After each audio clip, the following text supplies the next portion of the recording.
Bienvenue dans l'épisode 7 d'Express.js de A à Z. Dans cette vidéo, on crée un vrai formulaire, on récupère ce que l'utilisateur écrit et on répond dynamiquement. Si vous débutez, respirez, on part de ce qu'on a déjà vu dans les épisodes précédents, pas à pas. Mais avant de commencer, je vous remercie de bien vouloir laisser un like, et de s'abonner pour nous soutenir. Laissez vos questions et suggestions dans un commentaire. Un formulaire, c'est une zone de page où l'utilisateur écrit des infos, puis les envoie au serveur. Avec Express, on reçoit ces infos et on y répond. Exemple, vous tapez votre nom, le serveur répond au bonjour, non. Pour commencer. Comme d'habitude, vous devez avoir Node.js installé, si ce n'est pas le cas installez-le. Créez un dossier de projet. Puis initiez npm et installez Express.js. Voir les épisodes précédents pour plus de détails.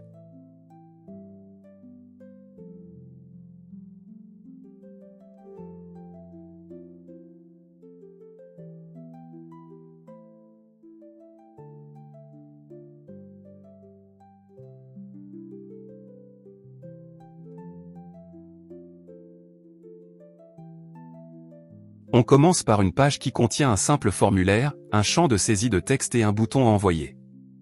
Pour l'instant, on ne traite pas encore la réponse. Get envoie du HTML contenant le formulaire. Le formulaire dit j'enverrai les données en poste vers submit.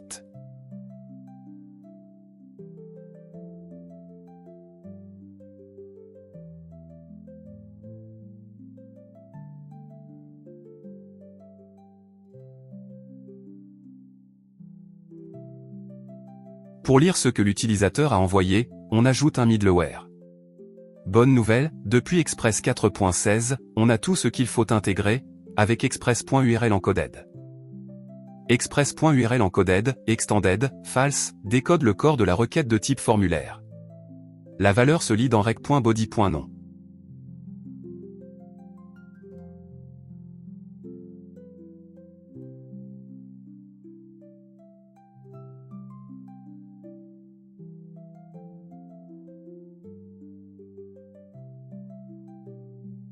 Dans votre explorateur, si vous saisissez un nom, le message bonjour nom est affiché.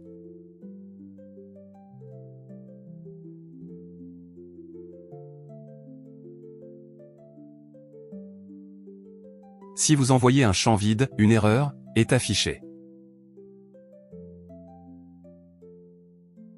Avant Express.js 4.16 on utilisait le module externe bodyParser, qui est toujours fonctionnel. Et donc on peut utiliser le module Express.url encoded, qui est la solution moderne intégrée à Express ou le module externe bodyParser. Comme dans cet exemple. Mais on préfère la solution intégrée.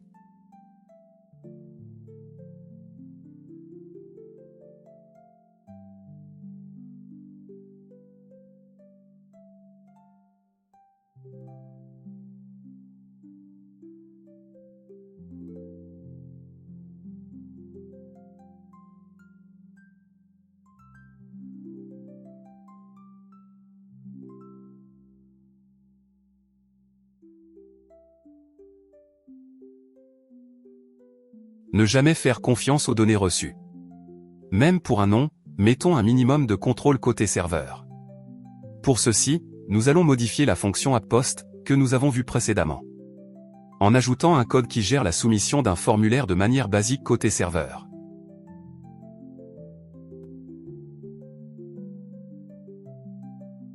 Il vérifie que le champ nom est présent et non vide. Si ce n'est pas le cas, il envoie un message d'erreur avec le code 400. Si le champ est valide, il affiche un message de bienvenue personnalisé.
Si vous avez suivi l'épisode 6 sur EJS, vous pouvez séparer le HTML dans des vues, ce qui rend le code plus propre.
Dans cette vidéo, vous avez affiché un formulaire, lu les données en poste, renvoyé une page dynamique et ajouté un petit contrôle. À retenir, toujours vérifier côté serveur, et séparer les vues avec EJS pour rendre tout plus clair. Prochaine étape, on renforcera la validation, email, message d'erreur clair, puis on préparera la persistance vers une base de données. À tout de suite dans l'épisode 8. Abonnez-vous pour plus de contenu comme celui-ci. Aimez la vidéo si elle vous a aidé pour nous soutenir. Posez vos questions en commentaire. Vous trouverez le lien vers un tutoriel complet et les codes de cette vidéo dans la description. À bientôt.